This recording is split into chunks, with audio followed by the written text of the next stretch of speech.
So on this edition of RV Life, I'm going to be cooking probably just kind of a little bit of a stir fry, basically is what it's going to amount to. I'm going to cook up some broccoli and some onions and I don't know, let's see what we got.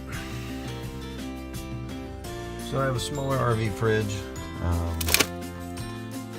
and got some stuff in here. A little broccoli. What do you think? A little broccoli? We'll do a little broccoli. And I've got some peppers.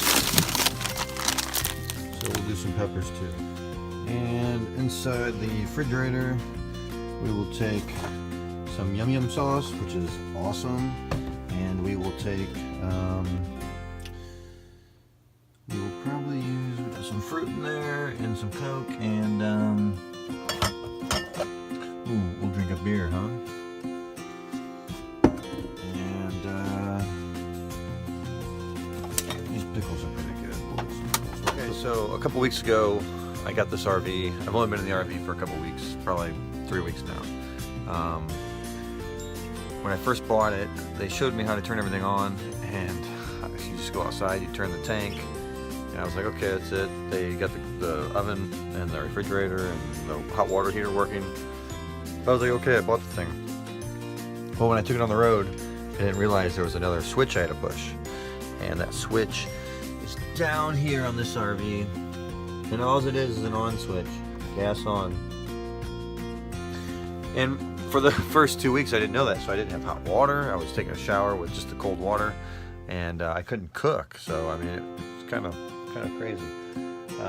But since I've got that button figured out, which a fellow RV goer taught me that, now I have hot water. I can cook, and I haven't got to work. I got to work on the refrigerator, so there's something not right with it. But in theory, I'll be able to drive down the road using gas for the refrigerator, which will keep the food good.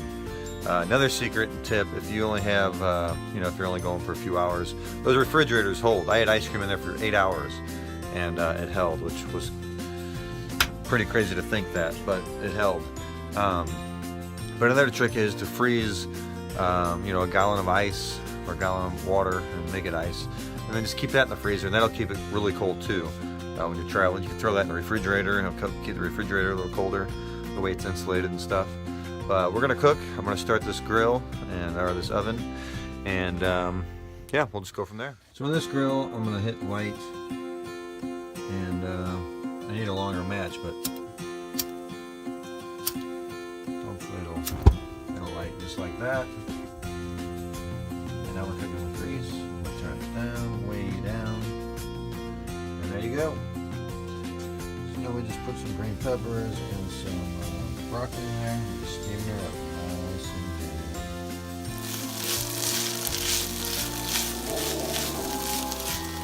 So I've since added some cranberries and poured a little beer in there for flavor. We'll see how that tastes.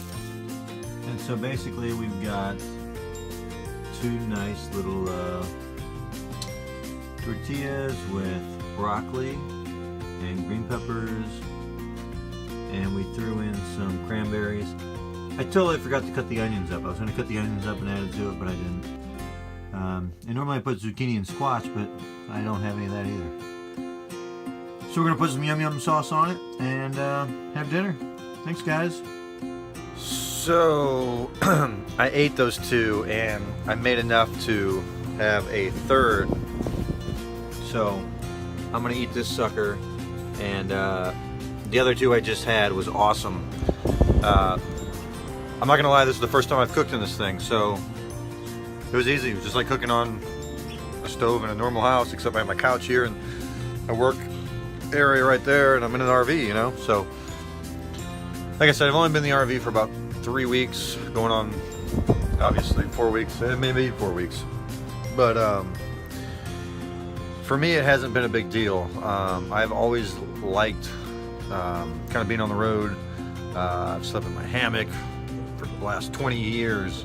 So I mean, living in an RV, it's actually, it makes things great, because if I do need to be somewhere for a couple weeks, or for a couple days at least on set somewhere, I'm in the RV, so it's not that big of a deal. So I'm really enjoying it, just being myself in here. Obviously, if you got more people, you know, you want more room, but this is all you really need. I mean, I got my kitchen, you know, you got bathroom and bedroom back there, and obviously the outside is amazing too. You can pull up to any crazy cool spot and you know, call it home for a couple days. But I'm gonna get back to this. Obviously, the cooking experience went good, and I gotta admit, vegetables are always good, and I think they even taste better in the RV. So until next time, guys, we'll see you later.